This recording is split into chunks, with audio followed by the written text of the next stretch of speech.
Okay, so let's get started looking at some of these brushes in the palette on the side here, as well as what they do.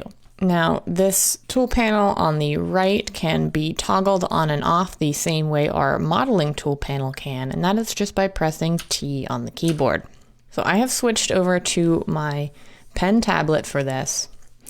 And if you are using a pen tablet, just know that these icons here will affect this value next to it based on the pressure you are using with the pen tablet. So right now my radius is fixed, so it's always going to be at 91 pixels for this brush, but the strength will vary depending on how much pressure I am putting down on my pen. So if I put on just a light pressure, we just get a light bump. If I put in a heavy pressure, we get a much stronger effect.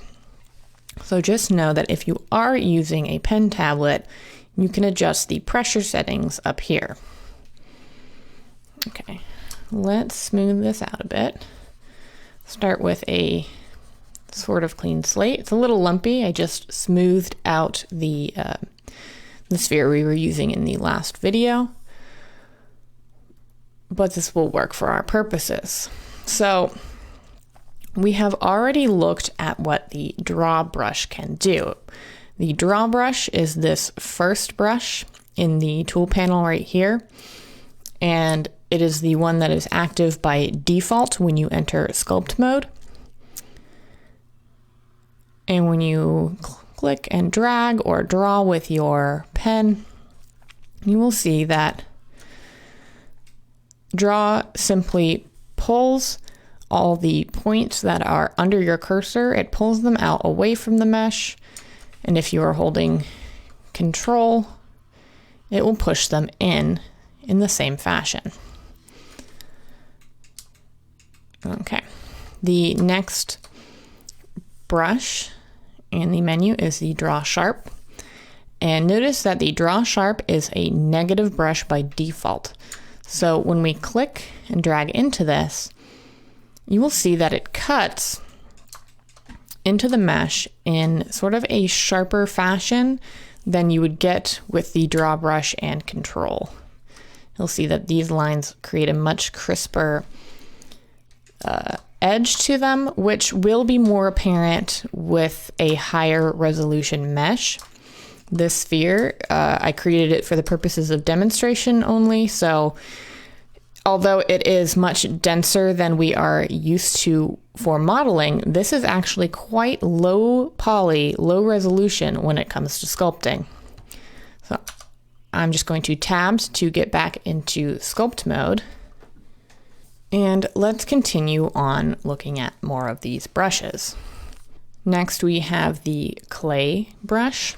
Now, some of these are a little bit difficult to describe verbally, but I think just trying them out on your mesh will give you an idea of what they do.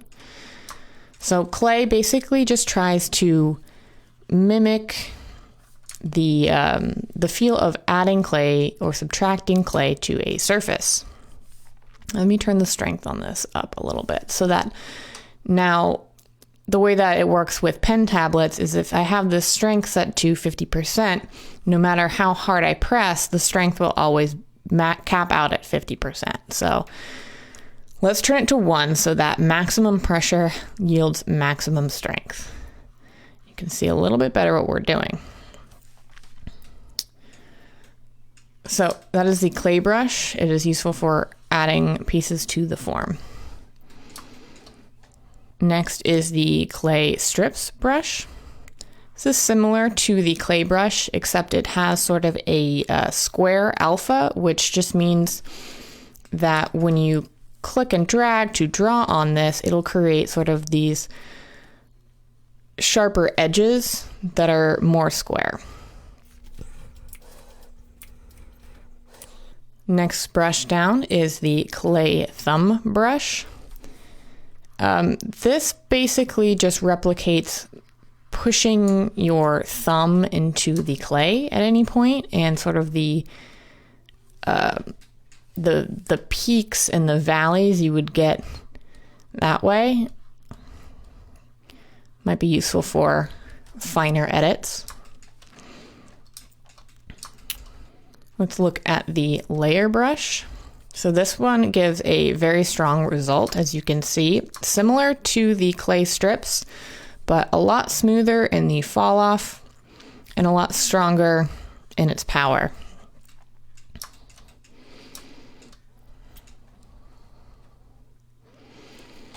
The next one I want to look at is Inflate.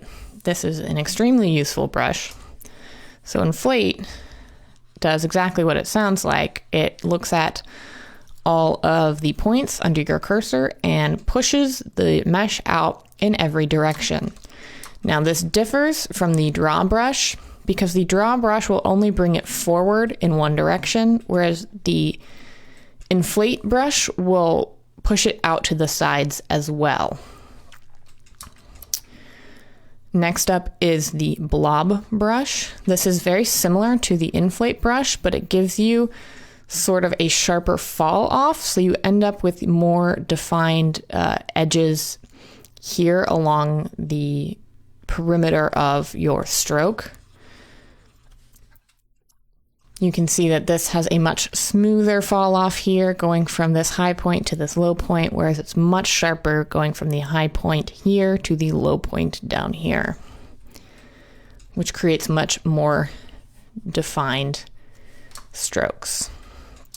Next is the crease. This is another very important brush.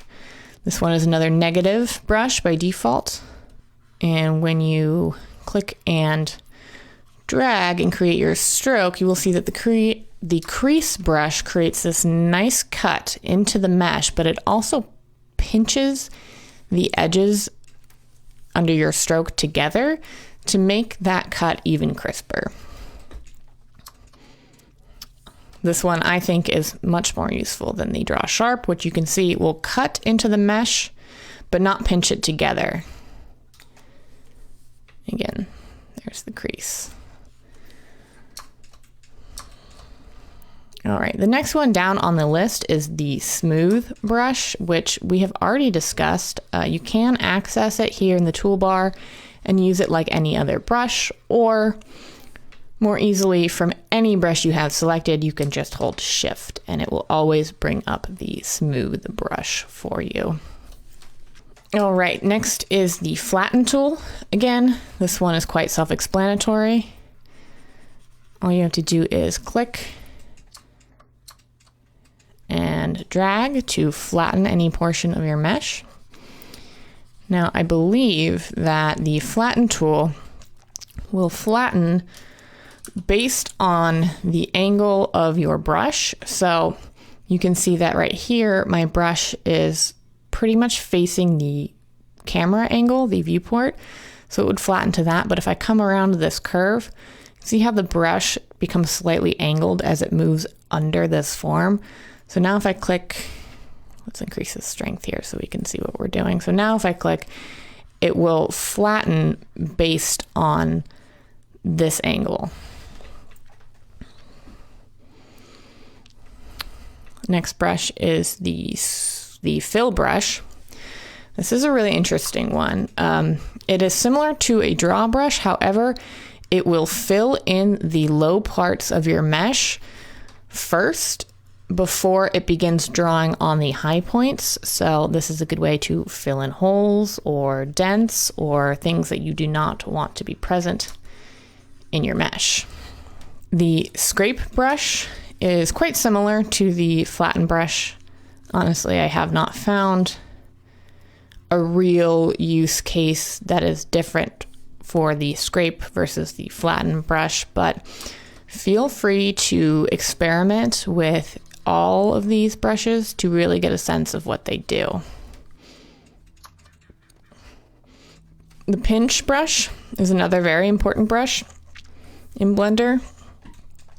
Let's come around somewhere where there's more of a difference in the mesh. So the Pinch brush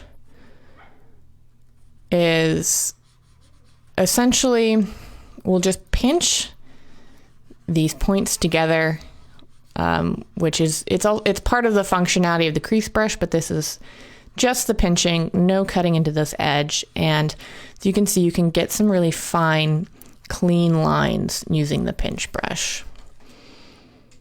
The next brush I want to cover is the grab brush.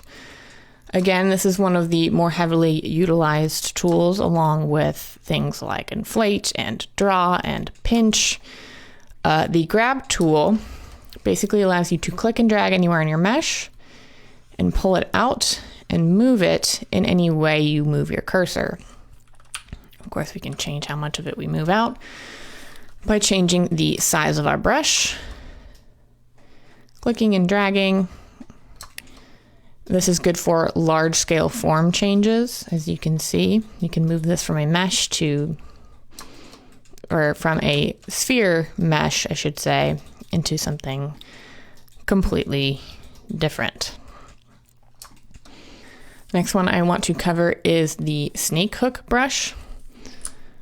Let's move this down a little bit. The snake hook will grab out geometry underneath your cursor in a similar fashion to the grab brush. However, the fall off it creates allows for these great, protrusions, and it's good for, quickly changing the form if you need to pull it out. Now you'll see that as the farther I pull it out, the more warped this becomes. This is because we're not actually adding any new vertices or geometry. We're not making this mesh any denser than it was when it was a sphere. So pulling this out really extremely will show kind of where the limitations of our geometry are. However, we're going to address this and how to work around it in a future video. All right, the next brush is the thumb brush. Again, it's just sort of like creating divots and dents into your mesh, as if you were pushing your thumb into a clay surface. Now, this pose brush here, this I believe is primarily used for sculpting characters. Blender sort of detects where the bones should be. This is not a humanoid form and has no real definition, so Blender's having a hard time, but you'll see I get this little preview of how it's going to rotate this mesh. Once I click and drag it, it's going to rotate it around that point.